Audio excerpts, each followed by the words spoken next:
बिस्मिल्लाहिर्रहमानिर्रहीम। स्टूडेंट्स अस्सलाम वालेकुम। उम्मीद है आप सब लोग खैरियत से होंगे। तो हाजिर है MTH 104 जिसकी बुक का टॉपिक है सेट्स एंड लॉजिक्स। इस लेक्चर में हम मॉड्यूल नंबर 24, 25, 26 इंशाल्लाह ताला कवर करेंगे इजी वे में। तो लेक्चर सीरीज़ बनाने का मकसद ये है कि ये जो सब्जेक्ट है इसके थ्योरम्स इंतहाई इंपॉर्टेंट है पेपर पॉइंट ऑफ व्यू से। तो जो लेक्चर्स पहले डिलीवर किए गए हैं यूट्यूब पर एक चैनल पर, वो बहुत ज़्यादा चीज़ों को स्किप किया गया है और मज़ीद ये है कि उसके जो हैं वो थ्योरम्स उनका प्रूव नहीं करवाया गया। तो आपने अपनी तैयारी इसी पॉइंट ऑफ व्यू से करनी है। तो अगर आप हमारे चैनल 5 मैथमेटिक्स पर न्यू है तो प्लीज़ इसको लाजमी सब्सक्राइब कर दें। और अगर आपको हमारी वीडियोस पसंद आ रही हैं तो वीडियोस को लाइक करें। कोई मसला है तो आप कमेंट कर सकते हैं और दोस्तों में ज़रूर शेयर करें। तो चलिए स्टार्ट करते हैं अपना आज का लेक्चर। हमारा पहला टॉपिक है partition. Let S is not equal to 5, यानी कि एस जो है वो हमारा खाली सेट नहीं होना चाहिए। A partition of S is subdivision of S into non overlapping non empty subsets. तो पार्टीशन, अगर कोई हमारे पास एक गैर खाली सेट, यानी कि एस जो है वो हमारा खाली सेट नहीं होना चाहिए। अगर हम एस को सब डिवीजन में जो है वो तोड़ दें, यानी कि सब डिवीजन में हम उसको तकसीम कर दें, ऐसी सब डिवीजन जो कि ऐसे सेट्स में उसको डिवाइड कर दें जो कि नॉन ओवरलैपिंग हो, नॉन एम्प्टी हो, सब सेट्स हों। यानी कि क्या होगा कि आप एस को मज़ीद छोटे सबसेट्स में तकसीम कर दें जो कि नॉन ओवरलैपिंग हो, यानी कि उनमें कोई भी एलिमेंट्स आपस में कॉमन नहीं होना चाहिए। दूसरा ये कि वो नॉन एम्प्टी होने चाहिए। तो हम उसको क्या कहते हैं कि वो एस की पार्टीशन हो गई है। ठीक है, पार्टीशन जैसा कि नाम से जाहिर है कि सेट को डिफरेंट जो पार्ट्स में है वो उसको डिवाइड कर देना। और कैसे पार्ट्स में डिवाइड कर देना कि नॉन ओवरलैपिंग होने चाहिए, मीन्स के वो उनका दो सेट्स में कोई भी एलिमेंट्स जो हैं वो कॉमन नहीं होना चाहिए। जो हमने छोटे सब सेट्स बनाने हैं ना, उनमें कोई भी सेट्स में दो एलिमेंट्स कॉमन नहीं होने चाहिए और दूसरा वो नॉन एम्प्टी होने चाहिए सारे। एक और इसकी डेफिनेशन है कि a partition of S is a collection P is equal to A I of non empty subsets such that. तो अगर हम पार्टीशन एस की करें तो वो किस चीज़ पे मुश्तमिल होती है? वो मुश्तमिल होती है कलेक्शन ऑफ सेट्स। ठीक है, उसमें कैसे सेट्स होते हैं? इस तरह के P is equal to A आई की शक्ल के सेट्स होते हैं और नॉन एम्प्टी सब सेट्स होते हैं। ठीक है, यानी कि हमारे पास एक सेट एस था, हमने उसकी पार्टीशन की, छोटे छोटे सब सेट्स में उसको, नॉन एम्प्टी सब सेट्स में उसको चेंज कर दिया और नॉन एम्प्टी सब सेट्स उसको हमने पी से रिप्रेजेंट करके ए आई उसको बना दिया। ठीक है तो इसके लिए एक दो शर्तें जो कंडीशंस हैं पार्टीशन की वो हम देखते हैं कि each a belongs to S belongs to one of A I. तो जो हमारा ओरिजिनल सेट एस था उसका हर एलिमेंट किसी ना किसी सब सेट से बिलोंग करना चाहिए। यानी जो सब सेट्स हमने बनाए हैं ना डिवाइड करके, उसमें से किसी ना किसी सेट में हर एलिमेंट कोई ना कोई सेट में मौजूद होना चाहिए। ठीक है, जो जिस सेट एस की हम बात कर रहे हैं उसका हर एलिमेंट किसी ना किसी सब सेट में मौजूद होना चाहिए, यानी कि सेट एस के तमाम एलिमेंट्स कवर होने चाहिए। दूसरा ये है कि the sets A I R mutually disjoint, यानी कि ये म्यूचुअली डिसजॉइंट होने चाहिए। यानी कि अगर आप दो सेट्स का इंटरसेक्शन करें, जो हमने दो सब सेट्स यानी कि जितने भी हमने सब सेट्स बनाए हैं, अगर उनमें से दो सब सेट्स का हम इंटरसेक्शन करें तो वो हमारे साथ एम्प्टी सेट आना चाहिए। ठीक है, यानी कि वही चीज़ आ जाती है कि उनमें कोई भी एलिमेंट जो है वो कॉमन नहीं होना चाहिए दो सब सेट्स में, जिस तरह के नॉन ओवरलैपिंग मैंने आपको बताया है। The subsets in a partition are called cells. और जो हमने सबसेट्स बनाए हैं, जिन सबसेट्स में हमने उनको डिवाइड किया है, उनको हम क्या बोलते हैं? सेल्स बोलते हैं। हर सबसेट को हम एक सेल बोल देंगे। अब इसकी एक वेन डायग्राम से समझने की इसको कोशिश करते हैं कि let S is equal to S not equal to 5। हमारा सेट एस जो है वो खाली नहीं है। We can partition rectangular set S of points in 5 cells. तो देखें अगर हमारे पास ये सेट एस इस तरह का है, ठीक है, जिसको हमने रेक्टेंगल से रिप्रेजेंट किया है, तो इसको हम किस तरह ये देखें कि A1 सब सेट में चेंज कर दिया, ये हमारा इस तरह करके A2 बन गया, ये A3 बन गया, ये A5 बन गया और ये सारा A4। देखें कि हमारे पास एक सेट S था रेक्टेंगुलर शेप में, हमने उसको मज़ीद 5 सेल्स या 5 सब सेट्स में हमने उसको डिवाइड कर दिया, उसकी हमने क्या कर दी? पार्टीशन कर दी। Given a P is equal to A I of set S, any element B belongs to A I is called representation. तो अगर जितने भी हमने कोई उसको सबसेट्स में डिवाइड किया है, तो हर जो सबसेट है उसका कोई एक एलिमेंट है उसका रिप्रेजेंटेटिव कहलाता है, यानी उस सेल का एक रिप्रेजेंटेटिव कहलाता है। ठीक है, फ़र्ज़ करें बी एलिमेंट, ये A5 सेल है ना, तो इसमें बी एलिमेंट मौजूद है, तो बी एलिमेंट इसका A5 का क्या कहलाएगा? रिप्रेजेंटेटिव कहलाएगा। Subset B of S is called a system of representatives if B contains exactly one element of each cell of P. तो जो सिस्टम ऑफ रिप्रेजेंटेटिव्स क्या होगा कि अगर हम एक ऐसा सेट बना दें, एक ऐसा सेट बना दें जिसमें तमाम सेल्स का कोई ना कोई रिप्रेजेंटेटिव मौजूद हो, ठीक है, यानी कि ऐसा सेट जिसमें तमाम सेल्स में से एक एक रिप्रेजेंटेटिव हम ले लें और उसको सेट बी का नाम दे दें, तो उसको हम बोलते हैं कि ये सिस्टम ऑफ रिप्रेजेंटेटिव्स हमारे पास है, ठीक है। यानी सिंपल हमने यहाँ पे लुब्बे लबाब क्या है कि एक सेट एस है हमारे पास, वो खाली सेट होना चाहिए, उसको आप मज़ीद जो है वो छोटे सबसेट्स में डिवाइड कर दें जिस तरह मैंने यहाँ पे किया है, और हर जो सेट एस का जो हर एलिमेंट है वो इसमें कहीं ना कहीं इस किसी ना किसी सेल से बिलोंग करना चाहिए। और दूसरा ये कि आप दो सेट्स का अगर इंटरसेक्शन करें तो वो खाली सेट आना चाहिए, यानी कि इनमें कोई भी एलिमेंट कॉमन, ये देख लें आप इन तमाम सेट्स की जो मैंने डायग्राम बनाई है वो कोई भी एलिमेंट ओवरलैप नहीं कर रहा है, यानी कि किसी A4 का कोई एलिमेंट A5 में नहीं आ रहा है, A2 का एलिमेंट A3 में नहीं आ रहा है, A1 का एलिमेंट A2 में नहीं आ रहा है, यानी कि सारे नॉन ओवरलैपिंग सेट्स हैं, ठीक है। तो ये हमारी पार्टीशन है। तो पार्टीशन से आगे हमने रिप्रेजेंटेटिव पढ़ा था कि अगर हम हर सेल में से एक एलिमेंट कोई B ले लें, कोई C एलिमेंट कोई भी ले लें, तो वो उसका रिप्रेजेंटेटिव कहलाएगा। और अगर हम तमाम सेल्स से एक एक रिप्रेजेंटेटिव लेकर उसको एक सेट में बंद कर दें तो हम उसको क्या कहेंगे कि ये सिस्टम ऑफ रिप्रेजेंटेटिव है, ठीक है। तो सेट एस का सही है। तो उम्मीद है ये थोड़ा सा आपको समझ आ गया होगा इंशाल्लाह ताला, कोई मुश्किल नहीं है। इसकी एक एग्जांपल देखेंगे तो आपको मज़ीद समझ आ जाएगी। ये सेट एस हमें दिया गया, हमने अब इसकी पार्टीशन करनी है। पहली पार्टीशन हमने P1 की, तो कितने सेट्स में हमने इसको तोड़ दिया, 3 सेट्स में। एक सेट ये है 1 3 5 2 6 है 4 8 9, लेकिन ये इस सेट की पार्टीशन नहीं है। क्यों नहीं है? क्योंकि इस सेट में देखेंगे 1 से लेकर 9 तक एलिमेंट्स हैं, लेकिन इस पार्टीशन में जो 7 एलिमेंट 7 है जो, ठीक है, एलिमेंट 7 जो है वो इस किसी भी सेट में नहीं आ रहा। हमने पार्टीशन की ये कंडीशन पढ़ी थी कि हर एलिमेंट जो है वो कवर होना चाहिए, लेकिन देखेंगे इस सेट एस में 7 आ रहा है लेकिन यहाँ पे कहीं भी 7 नहीं आ रहा। नेक्स्ट पार्टीशन है P2 1 3 5 2 4 6 8 5 7 9।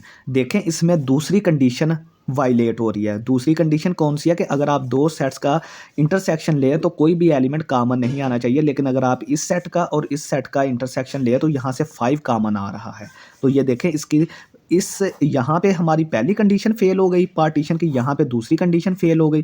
लेकिन अगर P3 की बात करें तो 1 3 5 2 4 6 8 7 9, तो ये एक पार्टीशन है।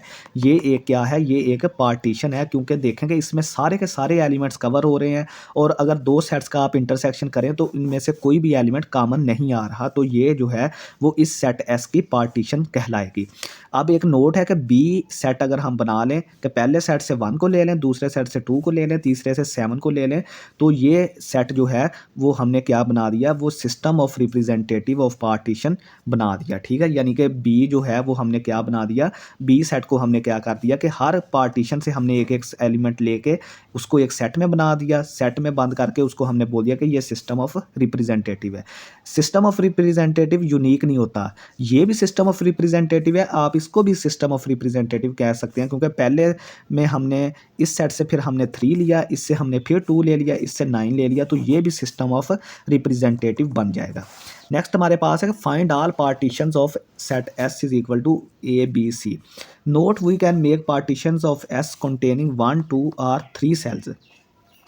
तो देखेंगे हम इसकी किस तरह की पार्टीशंस बना सकते हैं, कि इस तरह की पार्टीशंस बना सकते हैं कि जिसमें एक सेल हो, जिसमें 3 सेल हो, ठीक है, जिसमें 2 सेल्स हों, इस तरह की हम इसकी पार्टीशन बना सकते हैं।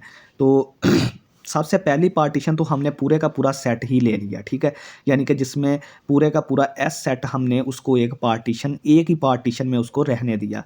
दूसरी पार्टीशन में हमने क्या किया कि 2 सेल्स वाला पार्टीशन बनाया, एक सेट ए का बना दिया और दूसरा सेट बी सी का बना दिया।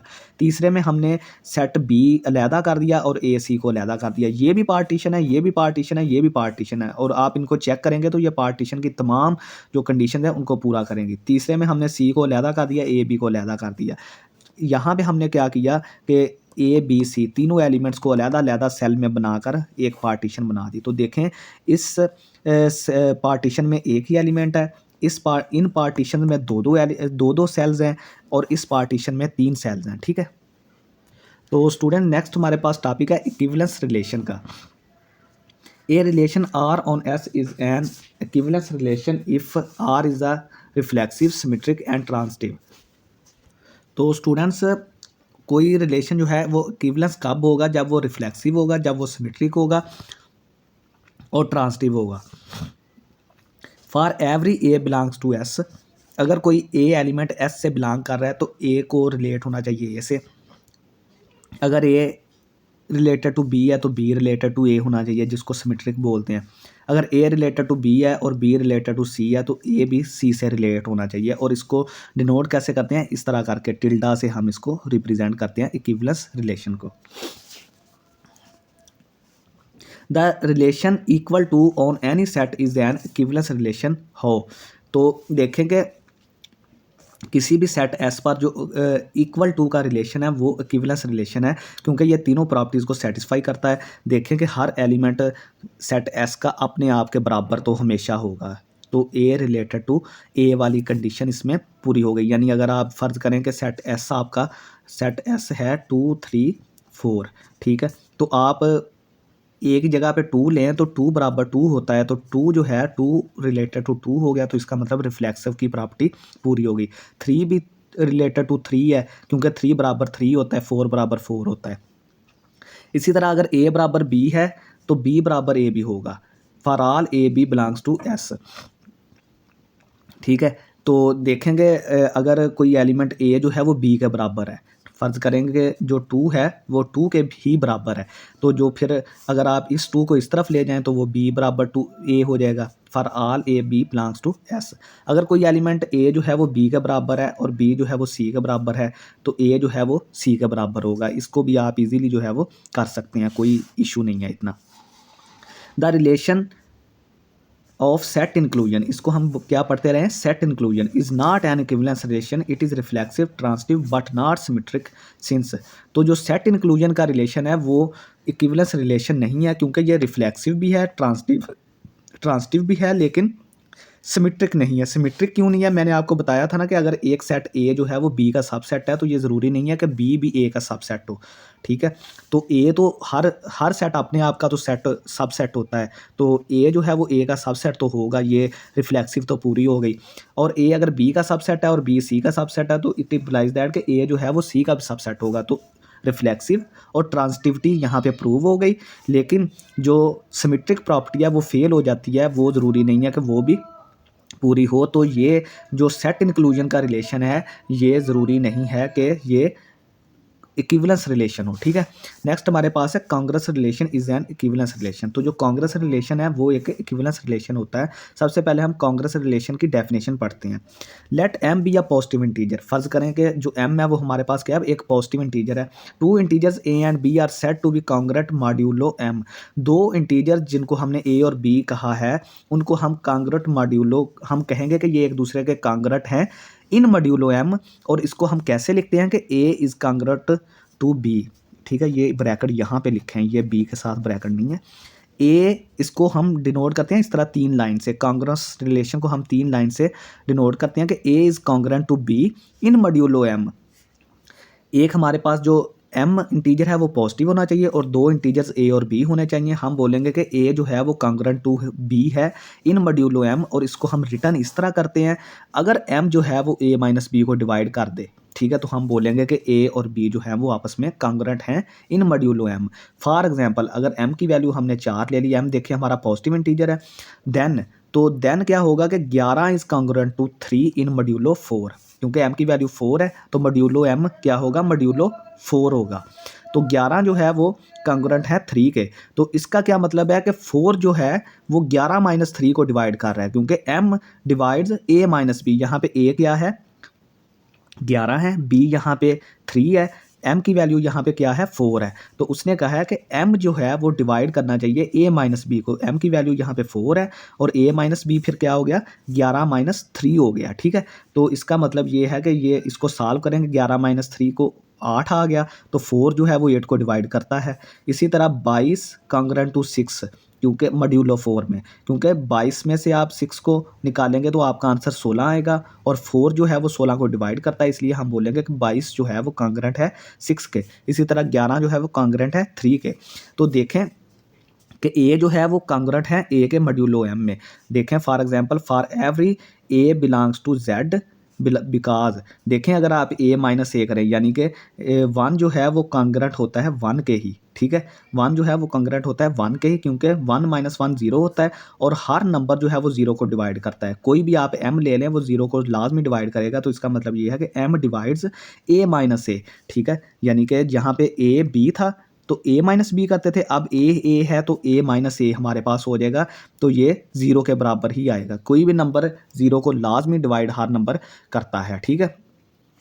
इसी तरह अगर ए कॉन्ग्रुएंट टू बी है तो एम डिवाइड्स ए माइनस बी। इसी तरह अगर एम डिवाइड्स माइनस ए माइनस बी, ठीक है, अगर कोई नंबर अगर टू जो है वो फोर को डिवाइड करता है तो टू माइनस फोर को भी डिवाइड करेगा। ये इसी तरह है, देखें अगर m यहाँ पे टू है और a माइनस बी फोर है तो वो डिवाइड कर रहा है, तो इसी तरह m जो है सेम जो टू है वो माइनस फोर यानी कि माइनस ए माइनस बी को भी डिवाइड करेगा, तो m जो है वो b माइनस ए को भी डिवाइड करेगा। तो इसका मतलब ये है कि b is congruent to a in modulo m। तो ये देखें ये वाली रिफ्लेक्सिव की प्रॉपर्टी प्रूव हो गई, a is congruent to a, और यहाँ पे सिमेट्रिक की कि A is congruent to B then B is congruent to A, ठीक है, यानी कि अगर ए जो है वो बी के कॉन्ग्रुएंट है तो बी ए के भी कॉन्ग्रुएंट है, क्योंकि ये सिमेट्रिक प्रॉपर्टी प्रूव हो गई। अब इसी तरह हम देखते हैं कि ट्रांजिटिव प्रॉपर्टी कि ए अगर बी के कॉन्ग्रुएंट है और बी सी के कॉन्ग्रुएंट है तो देन जो है ए सी के कॉन्ग्रुएंट होगा। तो यहाँ पे देखें एम जो है वो ए माइनस बी को डिवाइड कर रहा है और बी माइनस सी को। देखें ए कॉन्ग्रुएंट टू बी का क्या मतलब है कि m जो है वो a माइनस बी को डिवाइड कर रहा है, और इसका क्या मतलब है कि m b माइनस सी को भी डिवाइड कर रहा है। सो m डिवाइड्स, और m जो है इन दोनों के सम को भी डिवाइड करेगा, तो जब सम को डिवाइड करेगा ये b कट जाएगा, तो m जो है वो a माइनस सी को भी डिवाइड करेगा, तो जिसकी वजह से हम लिख देंगे कि a is congruent to c in modulo m, ठीक है। तो देखें हमने तीनों प्रॉपर्टीज़ प्रूव कर दी हैं, इक्विवेलेंस रिलेशन की ट्रांसिटिविटी भी कर दी है, ठीक है, a is related to a जो हम ए कॉन्ग्रुएंट टू ए है, ठीक है। तो देखें आपको रिलेशन कोई भी दे सकते हैं, यहाँ पे आप कांग्रेस का रिलेशन दिया है तो आपने कांग्रेस का रिलेशन इस्तेमाल करके इसको इक्विवेलेंस रिलेशन प्रूव करना है, ठीक है। तो ए रिलेटेड टू ए का क्या मतलब है कि एम डिवाइड्स ए माइनस ए, तो एम जो है हर नंबर जो है वो जीरो को लाजमी डिवाइड करता है, तो ये ट्रू है स्टेटमेंट के ए कॉन्ग्रुएंट टू ए। इसी तरह सिमेट्रिक प्रॉपर्टी भी ये ए कॉन्ग्रुएंट टू बी और बी कॉन्ग्रुएंट टू ए। इसी तरह ये ट्रांजिटिव प्रॉपर्टी भी मैंने आपको प्रूव करा दिया, तो ये बहुत इंपॉर्टेंट थ्योरम है, ये आपको पेपर में आ सकता है। नेक्स्ट हमारे पास है equivalence class and quotient set. Suppose R is an equivalence relation on a set S. Let हमने ये किया है कि जो आर है वो कोई इक्विवेलेंस रिलेशन है सेट एस पर। For such A in S, अगर आप सेट एस का कोई एलिमेंट ए लें और उसको आप इस तरह डिनोट करें set of elements of S to which a is related under, आपने is related to R, that is आपने यानी कि ए जो है ए को इस तरह कर दिया कि ए जो है वो एस के साथ इस तरह रिलेट कर रहा है कि x such that A comma x belongs to R, ठीक है। We call A the equivalence class of A in S. तो हम जो ये चीज़ जो है उसको बोलेंगे कि ये ए की इक्विवेलेंस क्लास है एस में under R, under relation the collection of all such equivalence classes denoted by S over R, that is. तो इस तरह की तमाम कलेक्शंस इक्विवेलेंस क्लास की अगर हम एक सेट में बंद कर दें तो उसको हम क्या बोलते हैं, एस ओवर आर। तो देखें एस ओवर आर किसके बराबर होगा कि अगर आप एक सेट में तमाम इक्विवेलेंस क्लासेस को बंद कर दें, सेट एस के तमाम एलिमेंट्स जो हैं अगर उनकी आप पहले इक्विवेलेंस क्लासेस बनाएं और फिर उसको आप एक सेट में बंद कर दें तो वो क्या हो जाएगा, एस ओवर आर। तो it is called quotient set of S by R. तो ये क्या होता है, ये एक क्वोशंट सेट होता है एस बाई आर का, ठीक है। सिंपल आपने क्या करना है कि सबसे पहले आपके पास एक सेट एस है, उसमें से आपने एक सेट एलिमेंट ए लिया, उसकी एक इक्विवेलेंस क्लास इस तरह बनाई कि आपको ये चीज़ मिले कि ऐसे एक्स आपने उसमें से लेने हैं जो order pair A comma x belongs to R को सेटिस्फाई करें, ठीक है। इस तरह की जो क्लास हमारे पास बनेगी उसको हम इक्विवेलेंस क्लास बोलते हैं। फिर आपने तमाम इक्विवेलेंस क्लासेस को एक सेट में बंद कर देना है, उसको हम बोलते हैं कि ये क्वोशंट सेट है एस बाई आर का। तो इसका एक थ्योरम देखते हैं कि let R be an equivalence relation on a set S. R जो है वो इक्विवेलेंस रिलेशन है सेट एस पर, then quotient S over R is a partition of S. तो जो क्वोशंट एस ओवर आर है वो एस की क्या होगी, पार्टीशन होगी, यानी कि उसमें जो है वो सेट एस के तमाम एलिमेंट्स के लिए इक्विवेलेंस क्लासेस होंगी जो कि पार्टीशंस का काम करेंगी। Conversely suppose P is equal to A I is a partition of a set S. अब आप कन्वर्सली सपोज करें कि जो P है वो AI इसमें जो तमाम आपने क्या है पार्टीशंस रखी हुई हैं, P में क्या है सेट S की तमाम पार्टीशंस रखी हुई हैं, then there is an equivalence relation tilde on S such that the set S over tilde is equivalence classes is the same as partition P is equal to AI। ठीक है, तो देखेंगे उसने ये चीज़ थोड़े से मुश्किल अल्फाज में कही है कि आप इक्विवेलेंस क्लास से पार्टीशन बना सकते हैं और पार्टीशन से आप क्या बना सकते हैं इक्विवेलेंस क्लासेस बना सकते हैं। तो ये इतने लंबे थ्योरम का क्रक्स यही था कि आप इक्विवेलेंस क्लास जो होती है उससे आप क्या बना सकते हैं पार्टीशन बना सकते हैं और उसी पार्टीशन के नतीजे में आपके पास एक इक्विवेलेंस क्लास भी लाजमी आपको मिलेगी। तो इसके रिलेटेड कुछ एग्जांपल्स हैं वो देखते हैं कि कंसीडर आर हमारा रिलेशन ये है और सेट एस हमारा ये है। Observe that R is an equivalence relation. तो आर जो है वो हमारा इक्विवेलेंस रिलेशन है क्योंकि ये इक्विवेलेंस रिलेशन की तमाम प्रॉपर्टीज़ को जो है वो सेटिस्फाई कर रहा है। तो देखें वन की इक्विवेलेंस क्या क्लास यहाँ पे क्या है, वन की इक्विवेलेंस क्लास है 1,3, टू की इक्विवेलेंस क्लास क्या है 2, 3 की है 1,3 और 4 की 4 ही आ गया। ठीक है, यहाँ पे आप नोट करें कि जो 1 और 3 की इक्विवेलेंस क्लासेस हैं वो बराबर हैं क्योंकि 1 का जो इक्विवेलेंस क्लास है वो भी 1,3 है और 4 की इक्विवेलेंस क्लास 3 की जो इक्विवेलेंस क्लास है वो भी 1,3 ही है हमारे पास। तो ये जो है फिर हमने जब S ओवर R इसका कैलकुलेट किया यानी कि 1, 2 और 4 ये इसको हमने क्या बना दिया पार्टीशन ऑफ S बना दिया। यानी कि देखें इसको जब हमने किया बंद ब्रैकेट्स में एक सेट में बंद किया तो ये क्या बन गई एक पार्टीशन ऑफ S बन गई। तो इसका सिस्टम ऑफ रिप्रेजेंटेटिव क्या है, हर जो क्लास है आप उसमें से एक एलिमेंट जो है वो रिप्रेजेंटेटिव के तौर पर ले सकते हैं। देखेंगे 1 में से हमने 1 वाली क्लास में से ये वाली क्लास जो है उसमें से 1 ले लिया, 2 वाली क्लास में से 2 ले लिया, 3 वाली क्लास में से हमने 4 वाली क्लास में से हमने 4 ले लिया। ये भी इसका सिस्टम ऑफ रिप्रेजेंटेटिव है और ये भी सिस्टम ऑफ रिप्रेजेंटेटिव है कि हमने देखें कि जो ये वाली क्लास है 2 वाली इसमें से हमने 2 लिया, 3 वाली क्लास में से 3 लिया और 4 वाली क्लास में से 4 लिया क्योंकि 1 और 3 बराबर है ना, हम 1 और 3 में से कोई भी इस्तेमाल कर सकते हैं, 1 ले लें चाहे 3 वाली ले लें, दोनों सेम ही हैं। ठीक है, तो ये हमारी एक एग्जांपल थी।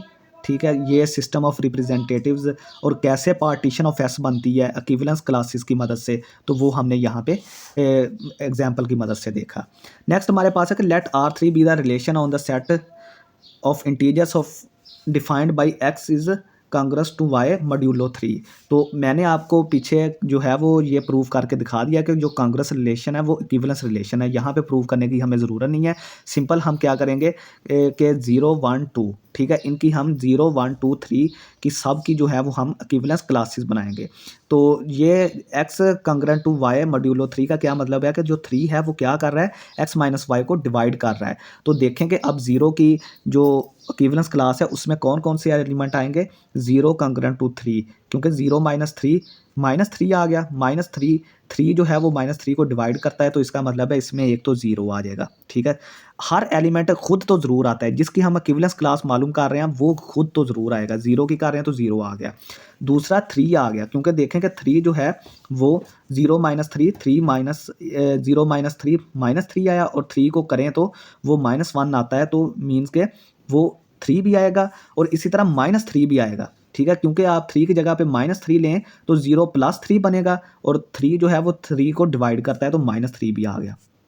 ठीक है, इसी तरह अगर 6 की बात करें 0 - 6 है तो उसका आंसर मॉड्यूलो 3 में हमें मिलता है, ये -3 हमने लिख लिया है। अब ये देखेंगे ये 0, 3, 6, 9 -3 -6 -9 जो एलिमेंट्स हमारे देखेंगे ये वाले हैं वो इस तरफ माइनस की तरफ भी चलते जा रहे हैं। इसी तरह 1 की इक्विवेलेंस क्लास क्या है हमारे पास, 1 की होगी कि 1 - 4 -3 आया और 3 इसको डिवाइड कर रहा है। ठीक है, सबसे पहले 1 की इक्विवेलेंस क्लास में 1 तो ज़रूर आएगा, 1 हमने लिख लिया, फिर 4 आएगा क्योंकि 1 - 4 -3 आता है और 3 को डिवाइड करता है। ठीक है, इसी तरह 7 की बात करें 1 - 7 -6 आता है तो 3 इसको डिवाइड करता है तो 7 भी आ गया। इसी तरह -2 भी आएगा, ठीक है, -5 भी आएगा, ये मैंने 4-5 आपको कैलकुलेट करके बता दिए हैं, 10 भी आएगा। ठीक है, तो ये आपने बाकी जो है वो कैलकुलेट करके देख सकते हैं। इसी तरह 2 की इक्विवेलेंस क्लास में 2 तो आएगा, साथ 2 - 5 -3 आता है तो 3 इसको डिवाइड करता है तो 5 भी आ गया। 2 - 8 -6 आता है, 3 इसको डिवाइड करता है तो 8 भी आ गया। इसी तरह 3 - 0 ठीक है, 3 करता है तो ये भी आ जाएगा, ठीक है।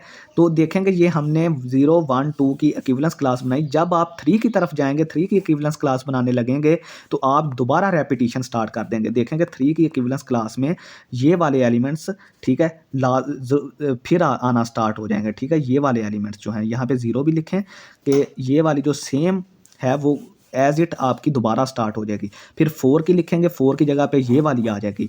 फिर आप 5 की अगर आप इक्विवेलेंस क्लास लिखेंगे तो उसकी जगह पे ये आ जाएगी। तो इसका मतलब ये है कि Z/R हमारे पास क्या पार्टीशन बनेगी, 0, 1, 2 यानी equivalence class of 0, equivalence class of 1, equivalence class of 2, ये सारी मिलकर एक पार्टीशन बना देंगे। और सेट ऑफ इंटीजर्स हमारे पास क्या होगा कि अगर आप इन तमाम पार्टीशंस का यूनियन ले लें तो आपके पास सारा के सारा सेट ऑफ इंटीजर्स आ जाएगा। तो Z/R5, इसको हम Z/5Z भी लिखते हैं।